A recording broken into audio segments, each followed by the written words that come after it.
बातमी शेतकऱ्यांच्या संदर्भातली आहे। 36 लाख शेतकऱ्यांचा सातबारा कोरा होणार असून ही देशातली आतापर्यंतची सगळ्यात मोठी कर्जमाफी असल्याचं मुख्यमंत्री देवेंद्र फडणवीस यांनी म्हटलंय। 1.5 लाखांपेक्षा अधिक कर्ज असणाऱ्या शेतकऱ्यांचंही 1.5 लाखांपर्यंतचं कर्ज माफ होणार असल्याचंही मुख्यमंत्री म्हणाले। शेतकऱ्यांसाठी 34,000 कोटी रुपयांची कर्जमाफीची घोषणा केल्यानंतर मुख्यमंत्र्यांनी त्यांच्या मी मुख्यमंत्री बोलतोय या कार्यक्रमातून विविध प्रश्नांना सविस्तर उत्तरं दिली। 1.5 लाखापर्यंतची जी कर्ज होती थकीत ही पूर्णपणे आपण त्या ठिकाणी रद्द केली आणि ते पैसे सरकारच्या वतीनं जमा करण्याचा निर्णय केला। याच्यामध्ये जवळजवळ 36 लाख पेक्षा जास्त शेतकरी यांचा सातबारा पूर्णपणे कोरा होणार आहे।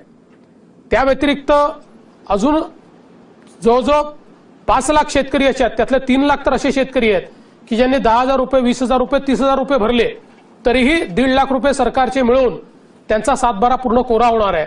आणि 5-5.5 लाख शेतकरी असे आहेत की ज्यांना फार जास्त पैसे भरावे लागणार नाहीत आणि या 1.5 लाख रुपयामुळे वन टाइम सेटलमेंटच्या माध्यमातून त्यांचाही सातबारा कोरा होणार आहे।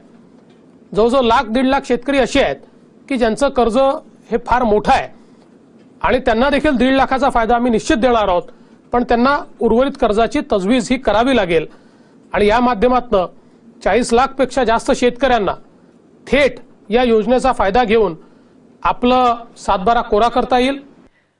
कर्ज पुनर्गठित झालेल्या शेतकऱ्यांचं तसंच नियमित कर्ज भरणाऱ्या शेतकऱ्यांना देखील मदत करणार असल्याचं मुख्यमंत्र्यांनी म्हटलंय।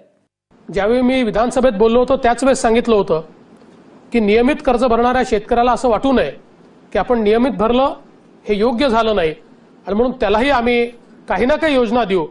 त्यानुसार 25,000 रुपये आपण त्याला किंवा 25% पण किमान 15,000 रुपये अशा प्रकारची योजना ही त्याच्याकरता देखील आपण आणली आहे आणि एकत्रितपणे 34,000 कोटी रुपयाचा या योजनेचा वित्तीय भार आहे।